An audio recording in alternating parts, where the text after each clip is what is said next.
I fell for a guy who love-bombed me, but ended up exposing a serial cheater and becoming best friends with his ex. Hi. I'm a 22-year-old female who at the time of this story was just out of a relationship. I started seeing this guy, 24 male, who we will call Frank. We went to a bar and we clicked very well. He would then hang out at my place almost 3 times a week where things were amazing. About a month into our friendship relationship, we were thinking about getting serious. Frank constantly love-bombed me, messaged me every day about how much he loved me, and etc.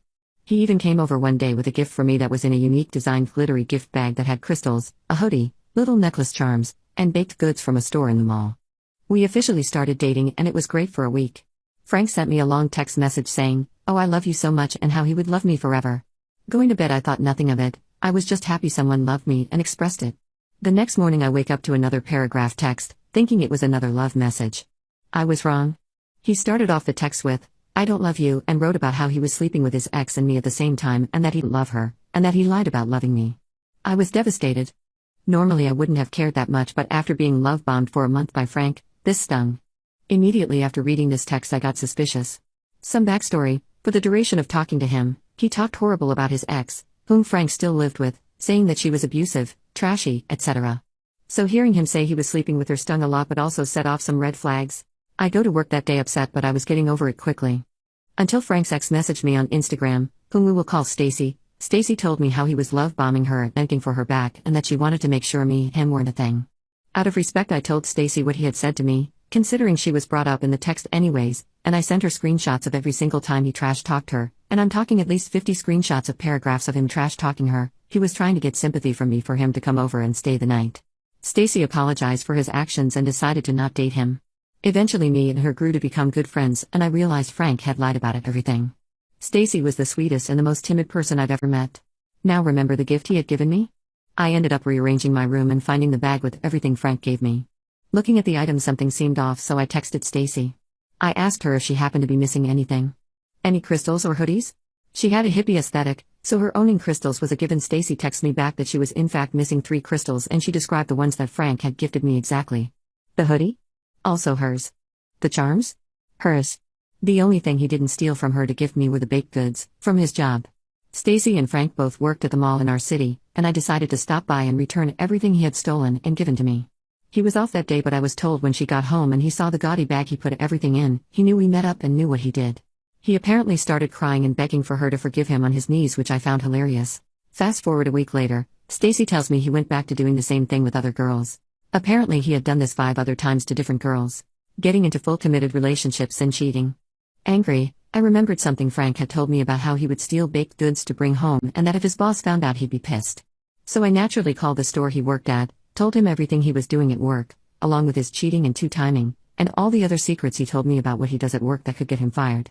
Since then, I never see him at the bakery, and when I ask about him they pretend he never existed. Even my new best friend Stacy said he moved out since he couldn't afford rent. So, where he is now is a mystery. I think my husband's best friend took advantage of me while we were drunk, but nobody will tell me the truth. When Ryan is drunk, he hits on me, with plausible deniability.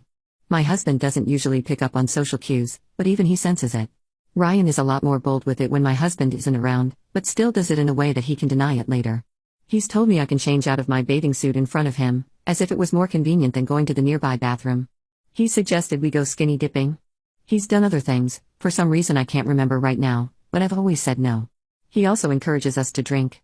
My husband and I have talked about this, and he thinks that Ryan is in love with me. I think Ryan just wants to sleep with me. Regardless, after a particular incident where he asked to touch my leg, to show me some swimming mechanic he was trying to explain while we were in the hot tub, I told Ryan that he's too comfortable with me and he needs to respect our relationship. Ryan said that he felt it was coming out of nowhere, we're his best friends, and he would never do anything like that, etc. My husband gives everyone else the benefit of the doubt. He doesn't like cutting people off or distancing from people unless they're absolutely, undeniably, 100% horrible.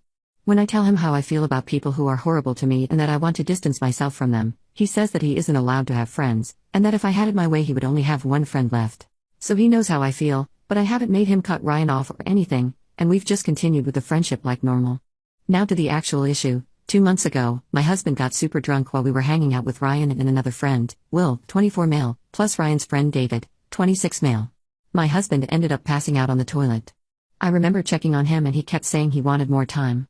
Later, I had a sip of his drink on accident. He poured extra tequila into a canned margarita, and I mistook his can for mine. My memory starts getting blurry around 11:30, maybe 30 minutes after my husband left for the bathroom, but I don't remember drinking all that much to where I'd be blacking out. It's possible, but I've been careful not to drink too much around Ryan. Maybe I wasn't careful enough that night. At around midnight we took a group selfie. I don't actually remember any of this, but I remember the thoughts and feelings I was having in the moment. Ryan put his arm around me for the photo, but his hand was touching my butt. I remember thinking, weird, but that couldn't have been on purpose. Did that even happen? But I remember thinking about how he did it again, and that meant it definitely happened the first time too. In the photo, I can just barely see the reflection of his arm around me. That was right before midnight. I don't remember anything after that. The next day I woke up in his guest room next to my husband, covered in vomit, without a bra. My shoes were off and placed neatly next to each other, and there was a water bottle next to it. We didn't have a sheet or blankets or anything. When I showered, I found a massive bruise on my butt. After getting ready to leave and heading downstairs, I found my bra on the floor in the kitchen. The next day, I asked Will how I got the bruise and why my bra was in the kitchen. Will said that around 2 a.m. I fell on the stairs while trying to go to the bathroom. Since my husband was in the upstairs bathroom, I had to go downstairs. Will said that I never made it downstairs. He said he didn't know why my bra was in the kitchen, but that I probably threw it downstairs? Which, first of all, is weird, but second of all isn't physically possible since he said I was just 3 steps down from the top, and there's a wall there. He also said they heard me fall, helped me upstairs, and put me to bed after because I was sleepy. He said I was totally fine before that. He told me that Ryan told him to put my husband to bed while Ryan put me to bed, because she already did her turn, as in, I was the one checking on him previously. Will said that after that, he left. Then I texted Ryan asking how hard I fell, and he said he didn't know. I asked Ryan if he knew how my bra got in the kitchen, and he said he honestly had no idea. I told him it was bothering me, and he didn't respond. A week ago, I asked Ryan in person what happened. He still said he had no idea. I told him that I didn't want to accuse him of anything but that I remember it not being a normal night, and he asked what I meant. I got angry and told him I remembered him touching my butt, and he's literally doing it in the group photo. He said that he gets touchy when he gets drunk, and he's sorry if he made me uncomfortable. He again said that he genuinely doesn't know how my bra got in the kitchen. I asked him if I did anything embarrassing and he said I didn't, that we were all just watching YouTube. He told me that I was taking shots with them, which I rarely ever do. I asked if I made it to the bathroom, and he said that I might have. He said that they put me to bed after I fell. I just can't believe that neither Ryan nor Will would know how my bra got off. It's unlikely for me to be wandering alone downstairs and taking my bra off. My husband said that if Ryan actually did anything, he would cut him off. But he really doesn't think anything happened. He thinks I just got hot or uncomfortable and took my bra off, but we didn't hang out in the kitchen. He still trusts Ryan alone with me. I have felt so depressed about this, and my husband has told me to try to distract myself rather than keep thinking about it. I just need closure. I need an explanation. The fact that we don't know if anything happened, I just can't make my husband cut Ryan off with no explicit proof. My husband also wouldn't be willing to do that. I'm really not sure where to go from here. I have a suspicion that he maybe dosed my husband's drink. My husband keeps passing out when we hang out with him, but it could have been that my husband just keeps drinking too much. He literally added extra alcohol to his drink. I have no proof of anything. I feel lost and alone. I'm in desperate need of support. What do you think happened, and what should I do? I exposed my husband to our family and friends after he divorced me over email. I, 47 female, woke up yesterday morning to an email from my husband of 21 years, 50 male, entitled Working Things Out. Very deceptive title because instead of arranging a meeting or even a phone call, my husband goes on a 4-paragraph soapbox speech about how marriage is supposed to be, for the most part, an in-person commitment, and that it pains him to say this but this cannot go on anymore. He goes on in a very clinical detached tone to describe how us not speaking for a week before our big fight, and then not hearing from me for the week afterwards, is abandonment for him, so he's filing for divorce. He then asked me to tell me what things of mine I wanted him to ship, and that he wants to do things fairly via mediation. He also said he'd only be responding to calls regarding our daughter and to contact his lawyer for everything else. This is the straw that broke the camel's back for me, because leading up to Thanksgiving he's already been complaining that he's spending the holidays alone and it's all my fault. For a little context, I moved with my daughter, 16 female, from Kentucky to Atlanta 3 years ago because she wants to get into acting and singing. She's now attending a performing arts high school trying to make a living acting. My husband was supportive at first. He sent in 60 applications to jobs in Atlanta, but even though he's been a manager at a motel for 13 years here, he only got entry-level interviews. My husband initially said there's FaceTime and he has airline points. But soon I saw how inflexible he was. Every conversation was unbearable because if I picked his brain, I knew I'd be running into a brick wall. Instead of learning to enjoy long distance, it was like fulfilling marriage is equal to long distance? Nope. He asked us to move back during the actors' strike. At that time, We had already agreed he could make love with others as long as he fulfilled his other obligations. He agreed to our arrangement but dumped the woman after a month and got more petty, saying the women he wants wouldn't be into married men. Our final fight was over when I said we were going to have a virtual Thanksgiving with my mom and wish her recovery from her surgery. He said, "Why don't you come back and tell her in person?" He also said instead of me giving input over Christmas decorations to come back and do it in person. He said he had more intimacy with the SX worker than me because it was in person, and I called him a hospitality manager stereotype, unable to adapt to any change and stuck in his path. The fury boiled over after his email, and I replied and sent a copy of the email to the extended family, friends who only hear from him and his side, and his co-worker and friend of the family. Just to tell them that the man who says he's the peacemaker is divorcing me over email and that he's been seeing other women, and saying that his 1-month fling with the SX worker was more fulfilling. Am I in the wrong here? My only regret is that a friend's kid got a hold of the email and I've had to shield my daughter and explain that her dad is divorcing me. I told my sister to go ahead and off herself, and I don't regret it. I'm 24 and my sister, Christy, is 25. I hated her for a time, but now I just don't care. We were raised in the same house by the same parents, but treated completely differently. Christy went to private school, was chauffeured around by our stay-at-home mother, and was given a hefty allowance. I went to public school, rode the public bus and walked everywhere, and never had an allowance.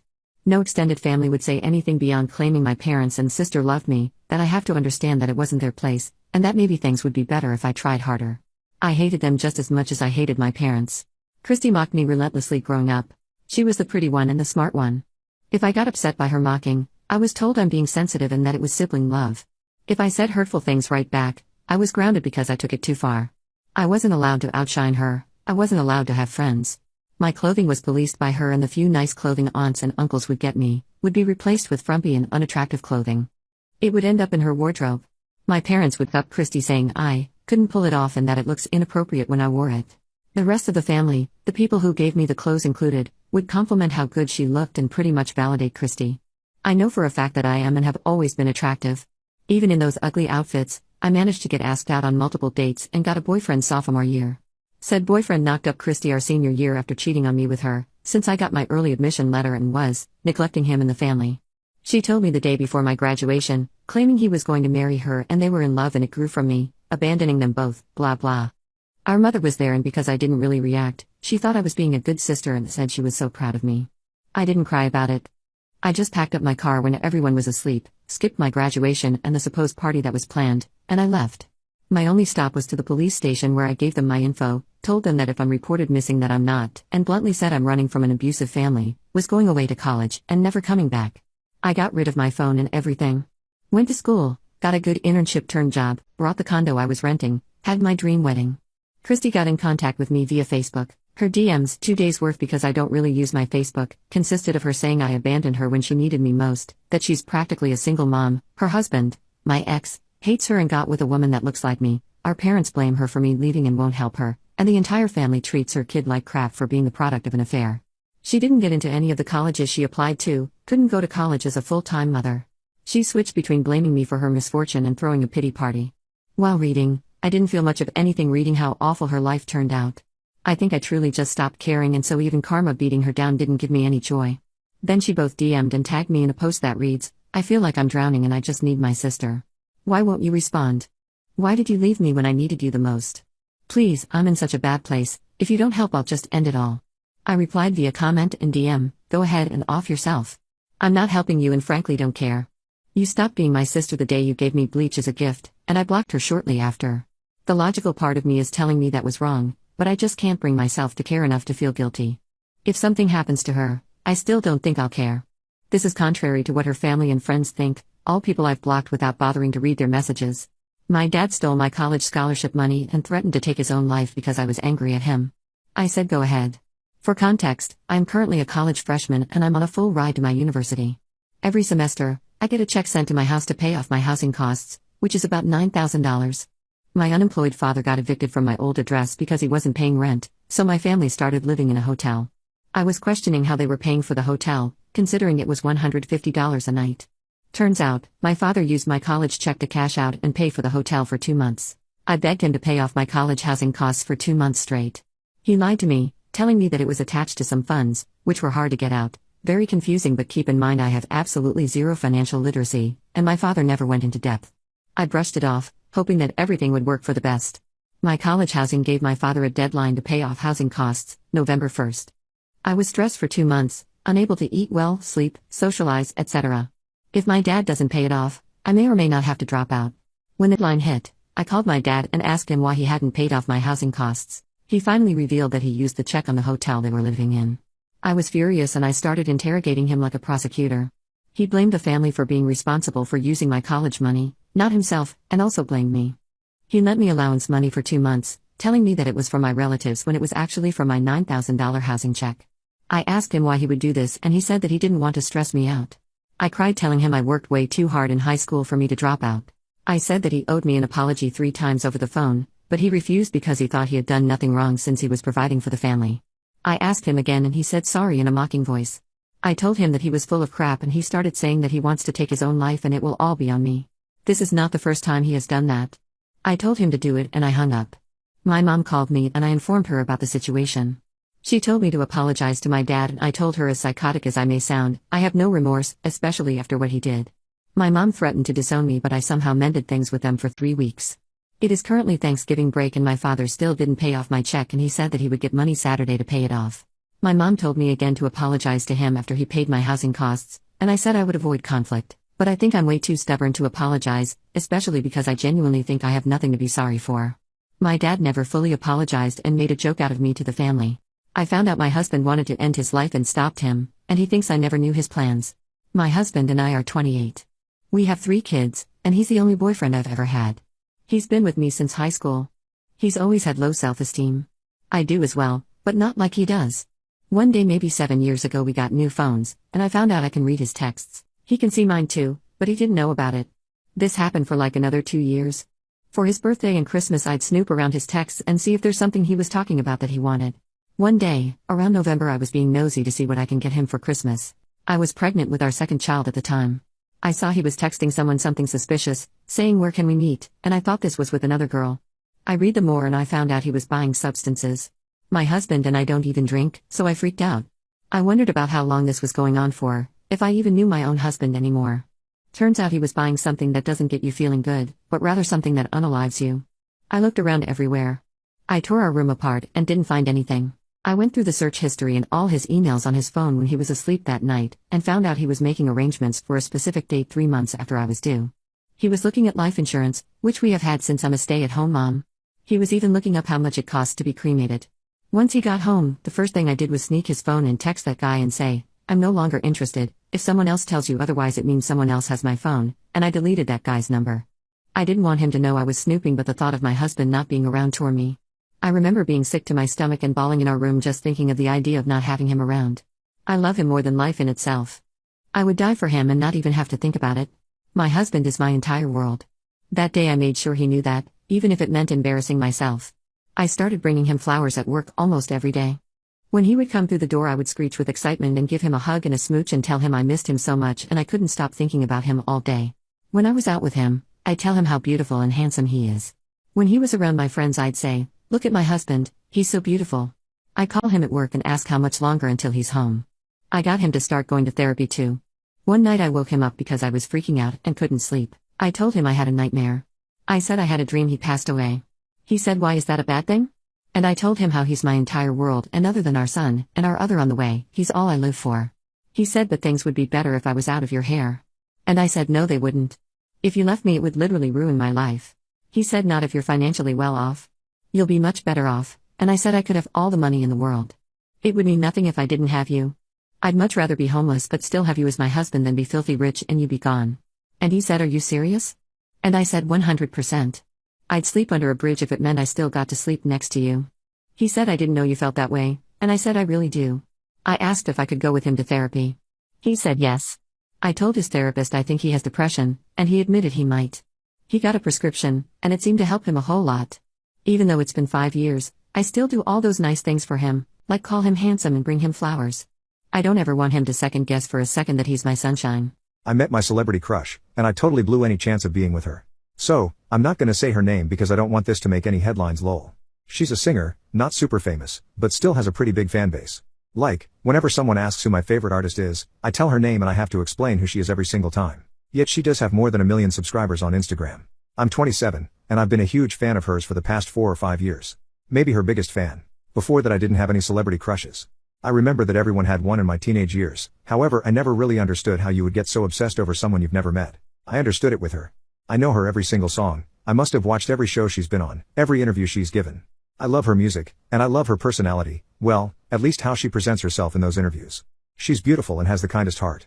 Anyways, so a few weeks ago I was abroad for business-related reasons. After a long day of work in a small office, I wanted to walk to my hotel to get some fresh air. On my way there, I saw a bar. It seemed like a quiet place, so even though I was very tired, I went in to see what kinds of beers they had. I like trying different beers whenever I travel. I sat down and ordered one, and started mindlessly scrolling on my phone so I wasn't alone with my thoughts, as you do when you're sitting at a bar alone. After ordering my second beer, someone said hi. I turned around, and saw her. Like, don't get me wrong, I've met women at bars before, but never had a woman come up to me first, so that was new, and it was her of all people. Her. So of course I thought I must have fallen asleep on my desk at work and I was dreaming.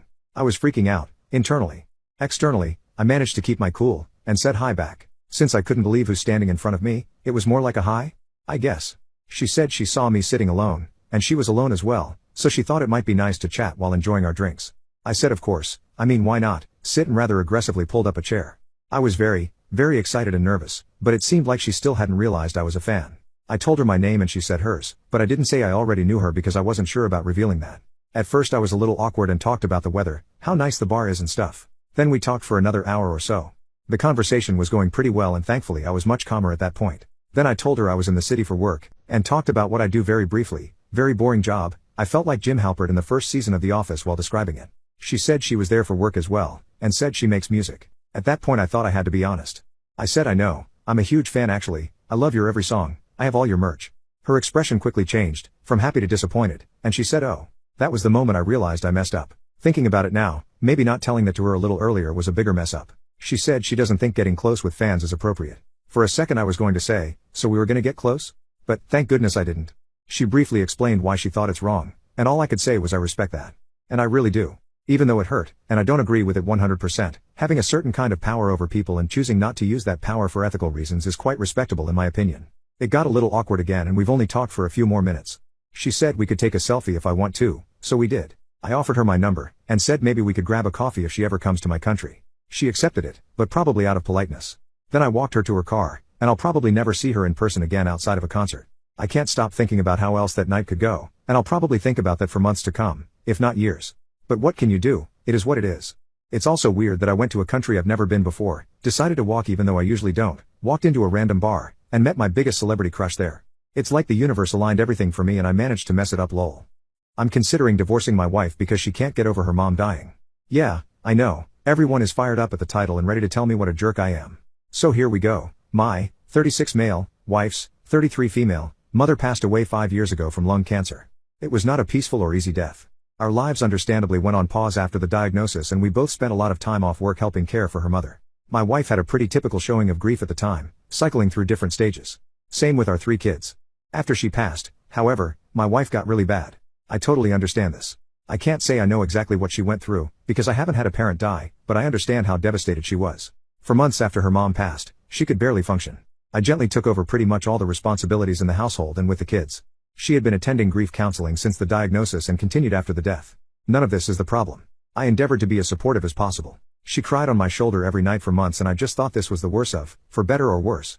The problem is that after 5 years, she does not seem any better or more functional. She stopped grief counseling about 4 years ago and refused to go again, stating it would not help her and that nothing could. About a month before any major holiday, she will have a major downturn. In bed half the day, crying all day, does not want to interact with the family, does not have the energy to do anything around the house. This will go on every single day until about a week after the holiday ends. Every holiday is intense grief, just as much now as it was 5 years ago. October, November, December, and January, her mom's birthday month, every year are particularly bad. I am essentially without my wife, and am a single parent to my 3 kids. Altogether, she is completely incapacitated by grief for about 6 months out of the year, and it has been this way the past 5 years. When I say incapacitated, I mean incapacitated. When she is in the depths of her grief she is completely incapable of intimacy with me or the kids. There is no cuddling, spending time with us, going on family outings. I don't make love for half the year. I've stopped asking her if she wants to talk about it because she can't get any words out between sobs if she tries. What hurts the most is that the kids have stopped asking or being concerned. If they see their mom in bed when they get home, they just go about their day and might casually mention, "Oh, mom is sad today," if they're siblings, or I ask where she is. They don't really seek affection with her anymore, because they rarely get anything more than tears.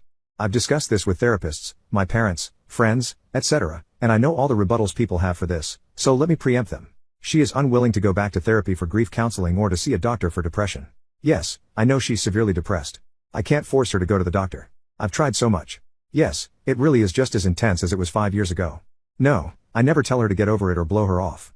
On my worst days I just give space and leave her be. Most days I try to offer her some comfort. If you want to judge me for leaving her alone, whatever, but know that I feel like I essentially have caretaker fatigue at this point. No, she does not have a history of depression, but she does have ADHD. Don't know if that's relevant. I feel like my wife died when her mom died. I would do anything to get her back, even a small piece of her, but she doesn't seem willing or able to move on past her mom's death. I feel awful for considering a divorce, but I don't know what else to do. I am a woman who was falsely accused of SA. It has ruined my life, and the accuser is living a perfect life now. Every time I've read about false SA accusations on the internet, it's always been a story about a woman accusing a man. I want people to hear my story. When I was 18, I took a high school photography class with mostly freshmen. Since I was a transfer student, I had to make up credits most seniors had already finished. I had my locker in the freshman hallway and ate lunch with the younger students because that's where the school had space for me.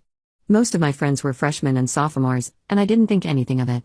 My mental illnesses have left me a bit emotionally stunted, so I always felt immature for my age. At the time, my psychiatrist was trying to find medication that would cure my panic attacks.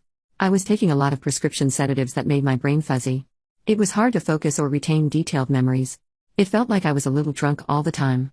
One day when we didn't have school, a boy from my class invited me to hang out at his grandma's house. He had some chairs and a TV set up in the garage. I remember him being verbally flirtatious, and the next moment, I was on the floor with no bottoms on.